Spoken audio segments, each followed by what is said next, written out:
Союз, который может принести Таджикистану только вред. Досмотрите это видео до конца, и вы узнаете, как меняется геополитическая ситуация и как нам нужно к ней адаптироваться. Подписывайтесь на наше обновление и точно будете в курсе всего самого интересного. Россия по зверствам против человечества уже превзошла Северную Корею, Иран, Сирию и Кубу. Что ее ждет на мировой арене? Президент Украины Владимир Зеленский 16 марта призвал мир посмотреть правде в глаза и признать Россию государством-террористом, потому что без такого статуса агрессора восстановить справедливость по отношению к Украине будет сложно.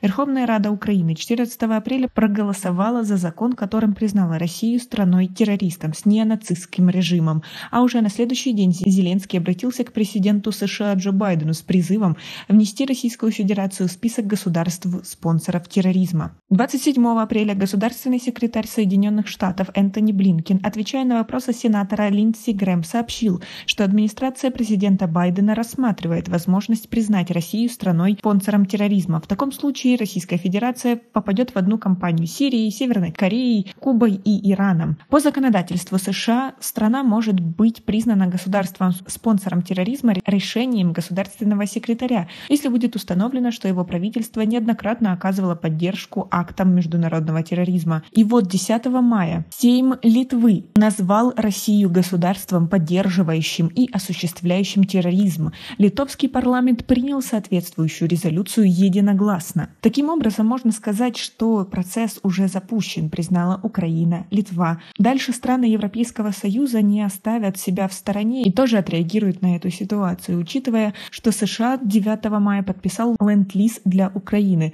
То есть теперь весь мир будет помогать этой стране бороться против России. Как вы относитесь к такой ситуации? Свои ответы напишите нам, пожалуйста, в комментарии. Россия отвечает критериям государства-спонсора терроризма более чем достаточно. И сейчас решение за руководством США. Россия терроризирует народ Украины, уничтожает города, вырезает семьи. Террористические ракетные и бомбовые атаки на мирные города с убийством. Россия поддерживала и поддерживает террористический режим в Сирии. И этот список можно продолжать еще долго. А чем же это обернется для России? Во-первых, непосредственные, более системные санкции по следующим направлениям. Запрет на поставку оружия, продажа и экспорт, включая третьи страны. То есть Россия не сможет ни закупать, ни продавать оружие и не давать кому-то его в подарок. Контроль экспорта товаров двойного назначения, запрет на экономическую помощь, наложение разных финансовых и других ограничений. Да, американцы уже ввели подобные ограничения, но ограничения, наступающие с предоставлением статуса спонсора терроризма,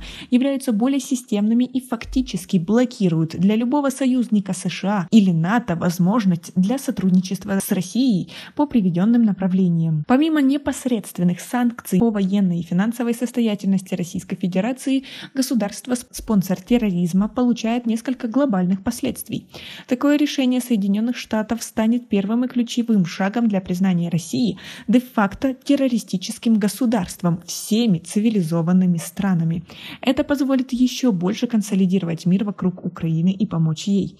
Статус страны-спонсора терроризма окончательно превращает Россию в токсический рынок для любого инвестора и обеспечит ей долгосрочную экономическую стагнацию. Будет усилена политическая изоляция режима. Токсичным станет любое сотрудничество с Россией даже для тех друзей Путина, которые еще остаются лояльными ему в Европе и Азии.